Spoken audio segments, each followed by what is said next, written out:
ডিম নিয়েছি, ময়দা মেজারিং কাপের 1 কাপ, চিনি ছোট মেজারিং কাপের 1 কাপ। আমি স্টার্ট করছি, তবে আগে ডিমটাকে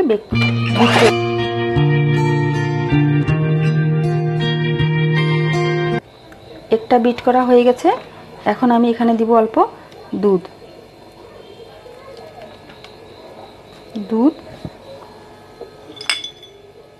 বাটার গলানো,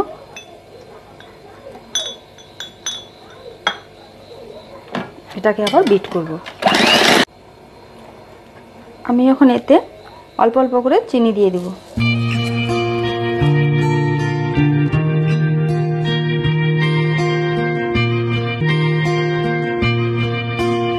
এখন বাকি চিনিটাও দিয়ে দিব।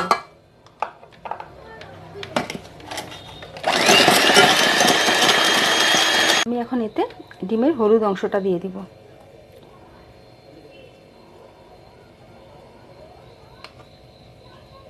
অংশটা দিয়ে দিয়েছি, এখন বিট করব।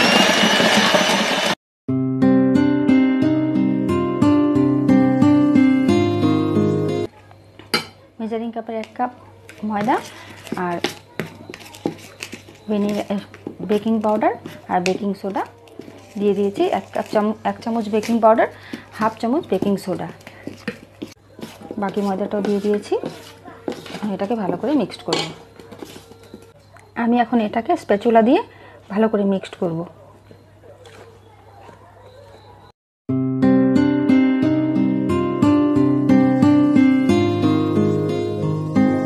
মিক্সড হয়ে গেছে, দেখুন আমি এখানে ঢেলে দিয়েছি মিক্সচারটা। এখন আমি এটাকে ট্যাপ করব, ট্যাপ করে মাইক্রোওভেনে দেব। এটা আমি 50 মিনিটসের জন্য মাইক্রোওভেনে দিয়ে দিয়েছি। দেখুন আমার কেকটা হয়ে গেছে। এখন এটাকে আমি কুলিং র্যাকে রেখে দিয়েছি ঠান্ডা হওয়ার জন্য।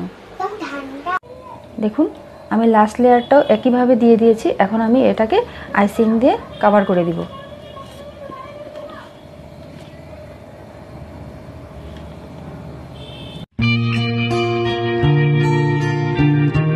এটাকে আমি আইসিং এর সাথে চকলেট মিক্সড করে গার্নিশ করে। আমার দাদা খেয়ে বলবে এখন কেমন লেগেছে। এক্সিলেন্ট, সত্যি বহুত টেস্টি।